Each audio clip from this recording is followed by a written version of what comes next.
Bună, dragilor! Să vă spun că sunt extrem de emoționată și că probabil că aștept momentul ăsta de vreo 6 ani. Dar, iată, sunt pe scena Teatrului Excelsior, pentru că într-o oră va începe prima conferință pe care domnul Dr Paul Clayton o va susține în România. Prima conferință este dedicată medicilor, iar la ora 7:30, adică 19:30, va începe conferința pentru publicul larg. Domnul doctor a fost și este extrem de drăguț să-mi acorde un interviu pentru canalul meu de YouTube. După cum știți, am acest canal de YouTube proaspăt făcut. Vă mulțumesc celor care m-au ajutat și care mă ajută în continuare. Așadar, să începe interviul. Interviul va fi în limba engleză.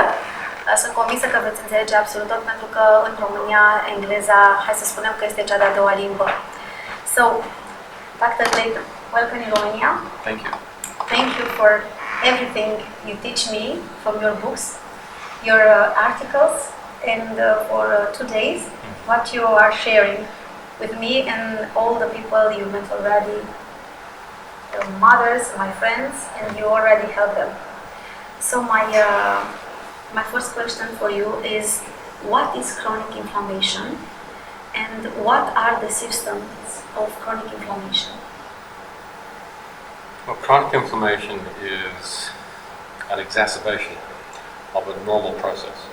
It's very important to be able to have an inflammatory response to, for example, an invading microorganism or to an injury, because that kind of inflammation is physiological, and it is very important in defeating the invading bacteria and in allowing the healing of tissues that have been damaged. So that's good inflammation.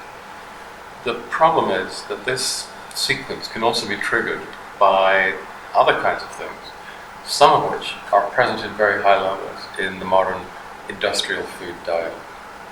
And the other problem is that that same diet is very low. It's been depleted in some very important anti-inflammatory nutrients. So as a result, we are metabolic balanced. We have far more inflammation than we need. It goes on for too long. And that leads to the gradual destruction of healthy tissue, which is the definition of chronic degenerative disease.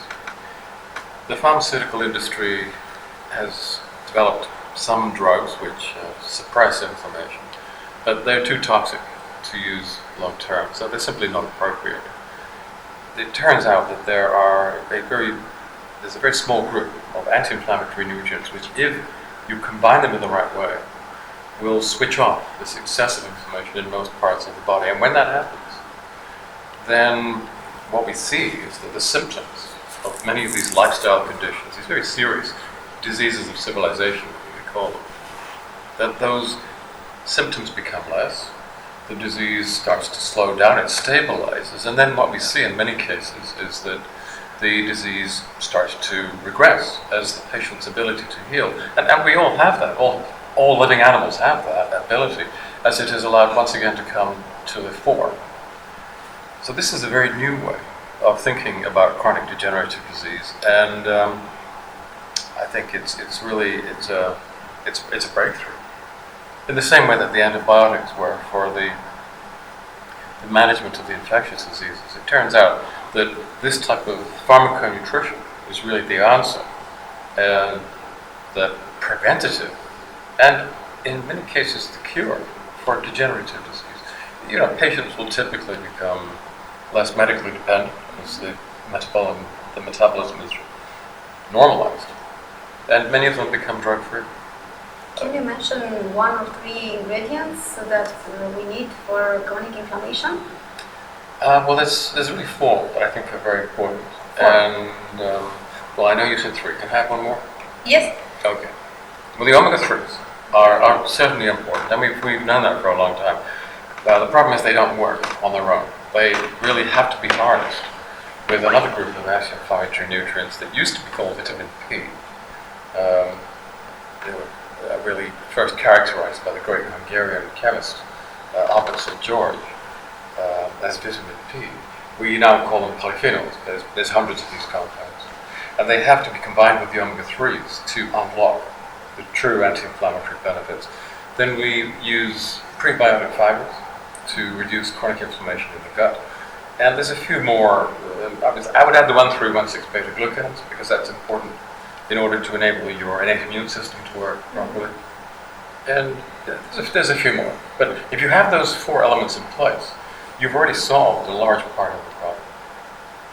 And how can we recognize the symptoms of chronic inflammation? If I have depression, Right. let's say it's one of the symptoms. It's true that chronic inflammation has been identified as being a factor in depressive illness, but I wouldn't say that's its defining symptom. It's the most critical symptom. Chronic inflammation can present in many different ways. If you have a chronic degenerative disease, it's almost certain that you have chronic inflammation. If you have a condition that ends in itis, it's a medical description, that actually means you have chronic inflammation. If you have essential hypertension, you have chronic inflammation. If you have varicose veins or hemorrhoids, accelerated aging of the skin, you have chronic inflammation. If you have an allergy, This is a wave in Romania with allergies, a lot of children are allergic. They are allergic to the air and the food. well, I think that there's several factors at play here. One of these is, yes, the anti-inflammatory compounds have been taken from our foods, which means that when we have a reaction to a foreign substance, it's exaggerated, it's amplified. So we see many more children today who have asthma and other allergies. And what we see also is that the conditions themselves have got much worse. Now, doctors who don't know their medical history probably don't know this, but 50 years ago, I should say, 60 years ago, when I first went to school, a school of 2,000 pupils, there was one child with asthma. One. And it was so unusual. Just one. And yet this was so unknown to us that I remember when he had an asthma attack, we'd stand around and watch. We didn't know what was going on. But it wasn't, very severe. If you go back even further to 1900, you'll see descriptions of asthma. The condition was known, but it was actually very, very mild. The doctors would treat it with an inhalation of steam, maybe with eucalyptus or camphor. And then after 5 minutes, the patient would feel better, they'd go back to work. The types of very severe, very, life-threatening types of allergic reactions that are quite common today, we simply did not occur in 1900. You don't see them in the medical textbooks. So I think that we have to go a little further into the machinery of allergy, and what we know is that there are some immune cells called T helper cells, and if you have the wrong ratio, you are more likely to have allergy. So what makes the wrong ratio? If you take 1,3,1,6 beta-glucans out of the diet, they always used to be there. About 1950, they start to disappear. People get the wrong ratios of these immune cells. Now they're much more likely to have an allergy. Because the anti-inflammatory compounds have also been taken away, the allergy is more severe. The solution? Put all those things back into the diet, where they always used to be. And then what we see is that our allergy patients typically become more controlled. Symptoms become less frequent, less severe. They become less medically dependent. Many of them become drug-free. I think we can even start to think in terms of cure for this whole range of diseases that we had previously thought were uncurable. We thought they were uncurable because all we had were pharmaceutical products to treat them. And you can't cure them with pharmaceutical products. Approaching it from this very different direction, and now I'm channeling the works of Claude Bernard rather than Louis Pasteur, what we find is that these diseases which we thought we could only manage, actually we can do more to them. We can undo the machinery that drives them. We can begin, I think, to think in terms of cure. And I know that because you recommended for my son then, who had a lot of allergies this past, recommended some beta-glucan, and now he is eating all the foods, organic foods, cooked by me or good restaurants from our country, and the only thing he cannot eat till now, because I have no courage to try it, it's the milk.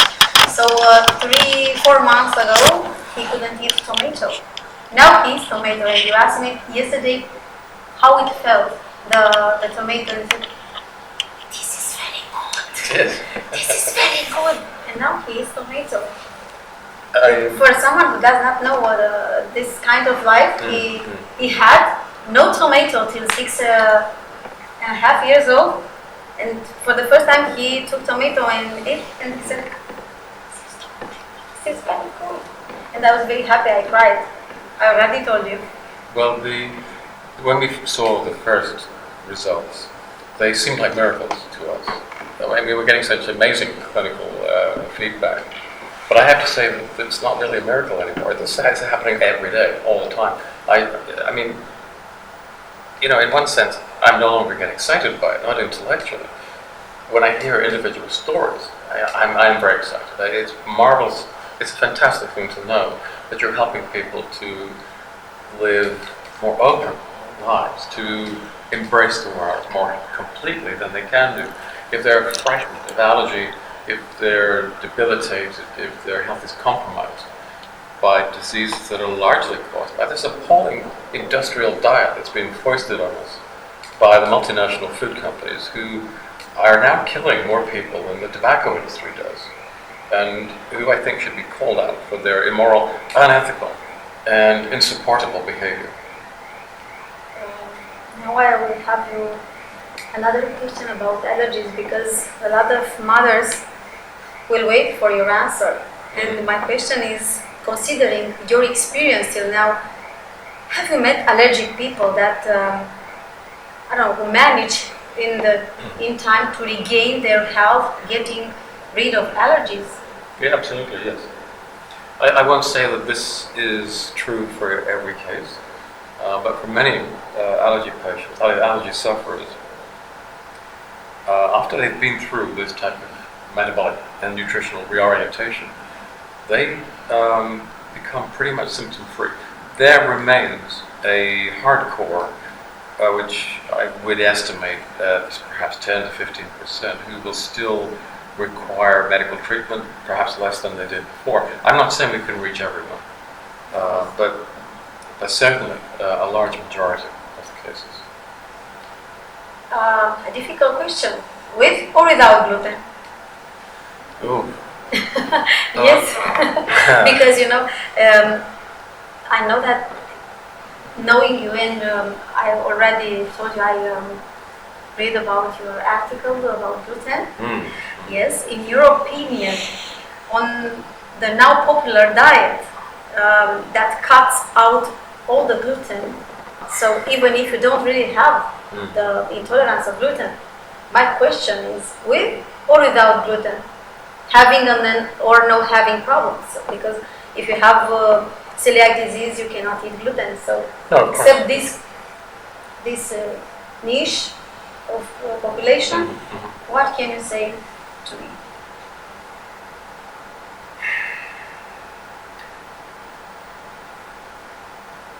In 1990, the frequency of true celiac disease was estimated to be about 1%. By 2004, that had increased to between 4 and 5%, and that's based on serological analysis. So there does seem to have been a real increase. But it's still only 4 or 5%. And you have an enormous gluten-free food industry. And a lot of people who say, oh, I feel better without gluten. So there's a whole nest of questions there. Let me unpack them. Why have the numbers of true celiacs increased? I think there has been an increase. I think one of the reasons for that is not because our genetic profiles have changed. They're the same as they were 10, 20, 100, 200 years ago. But I think that we have become more vulnerable to potential allergens, and we've become more vulnerable to immunological disturbance because we are so malnourished in many other ways. So some of the factors that have been identified as being probably involved in this increase would be, one, I think, general malnutrition and a tendency to increase chronic inflammation. Very general, that's happening in the background. More specifically, a decrease in our consumption of prebiotic fibers, which creates dysbiosis in the intestines. And it means that you have a microbiome that is predominantly gram-negative, because all your good gram-positive bacteria have been starved. There's very few of them left. Now, I'm not saying all gram-negatives are bad and all gram-positives are good. It's not that simple. But if the bacterium is gram-negative, it doesn't accept the stain developed by the great Danish microbiologist Christian Graf, I think in 1900, right about that. Then that means its walls are coated with a waxy substance called lipopolysaccharide, which is highly pro-inflammatory. Take the prebiotics away. Good bugs die off. Bad bugs proliferate, the ones with lipopolysaccharide. Now you've got a lot of inflammation in the intestines. And in this situation, I think it's more likely that substances like gluten that most of us could manage with in the past, we become more vulnerable to. But there's something else as well. There's a small group of scientists who've been looking at the glyphosate, celiac disease connection. And I've read through the papers, and I'm beginning to think that actually there is something there. Glyphosate seems to be implicated in causing a form of dysbiosis that may or may not be part and parcel of the celiac pattern. It seems to interfere with the absorption of certain trace elements in a way that might move you in that same direction as well. So there's, I think, a number of nutritional environmental factors that have led to a real increase in the numbers of celiacs. And of course, they can't include gluten. What about everybody else who's jumping onto this bandwagon? Well, I think they may have abdominal and gastrointestinal problems anyway, but it's not because of the gluten. It's because of a lack of prebiotic fiber, because they've got too much inflammation. So the problems are much more general. They will not be resolved, really, by taking the gluten out of the picture. But, you know, the food industry likes to stamp gluten-free on the pack. They increase the price, and then people who don't know any better will buy it.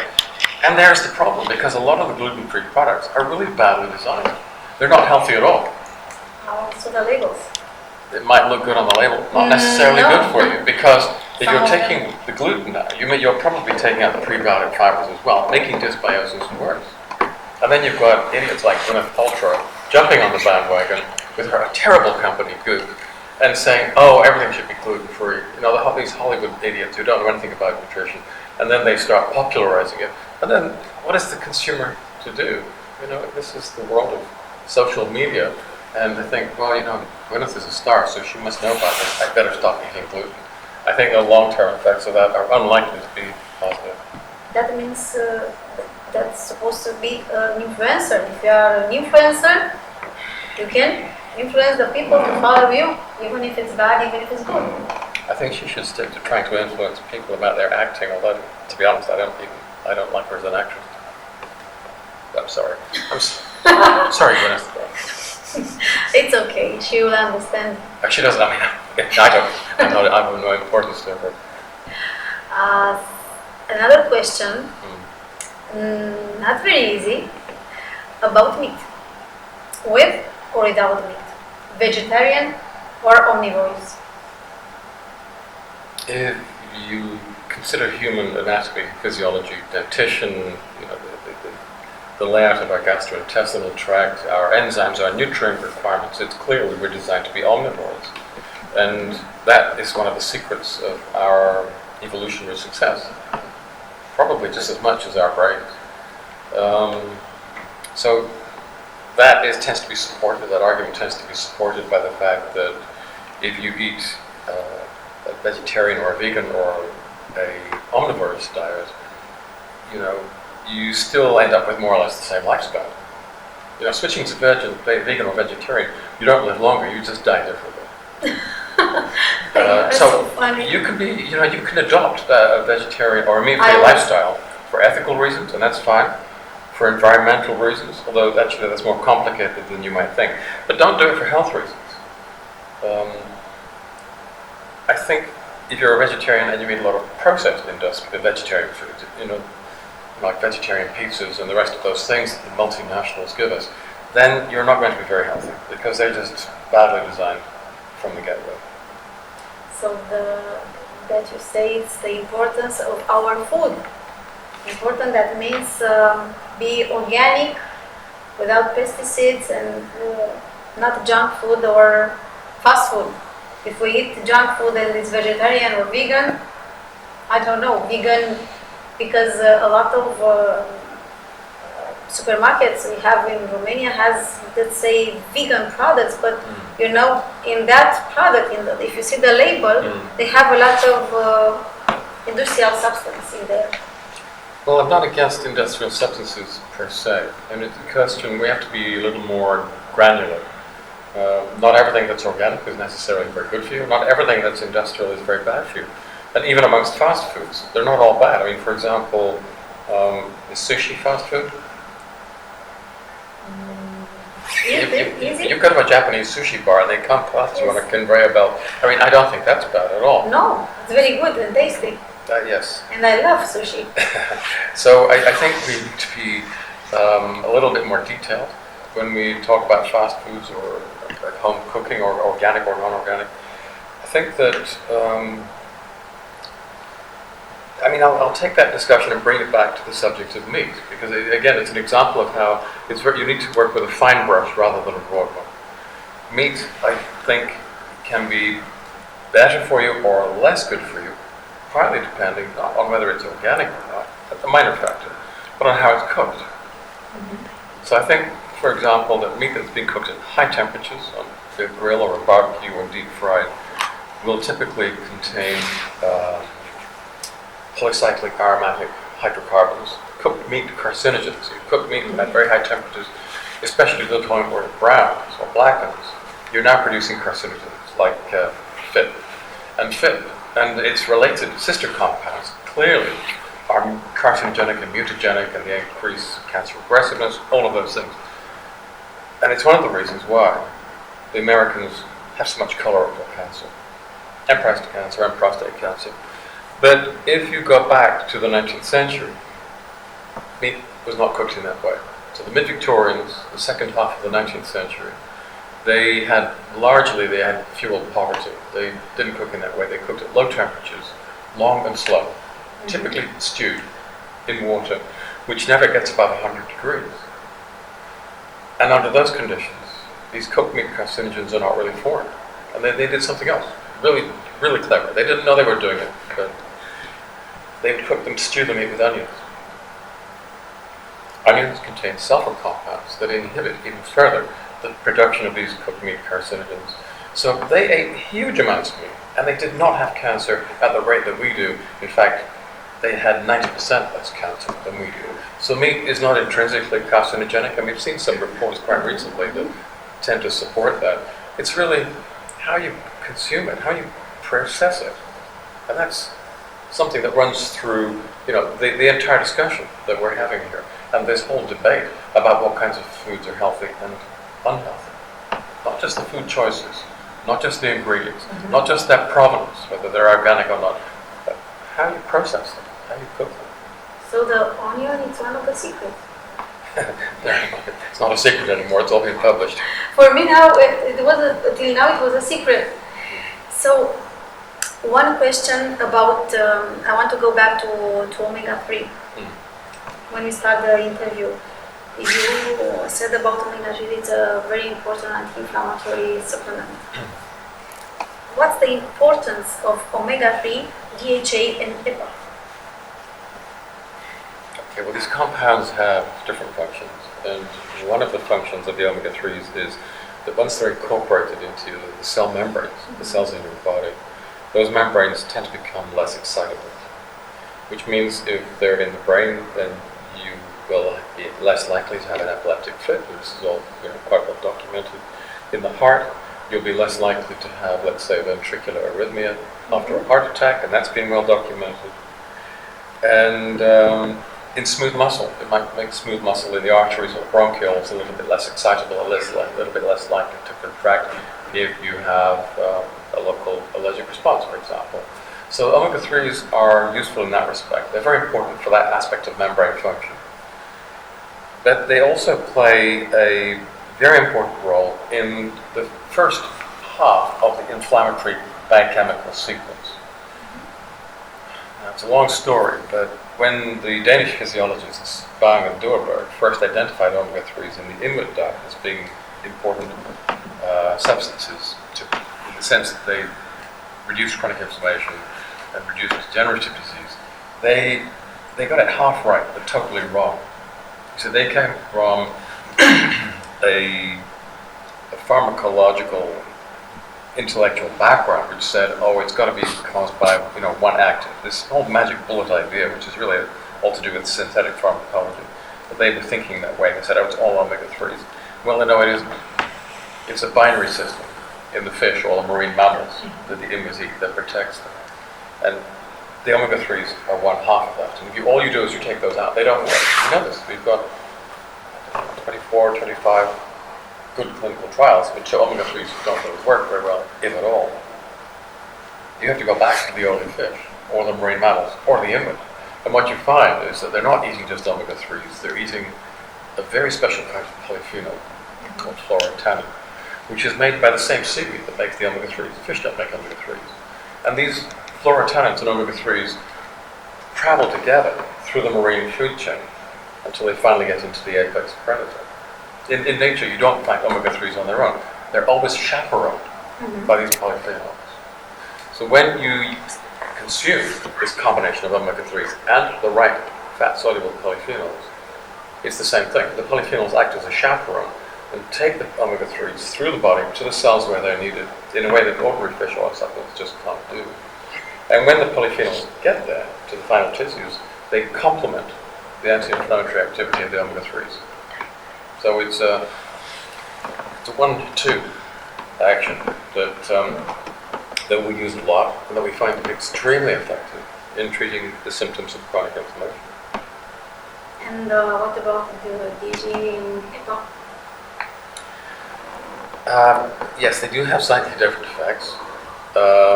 And we know, for example, that there are differences between them seem to be important at certain times of life, but for most consumers, that is not really the issue. You need both omega-3s.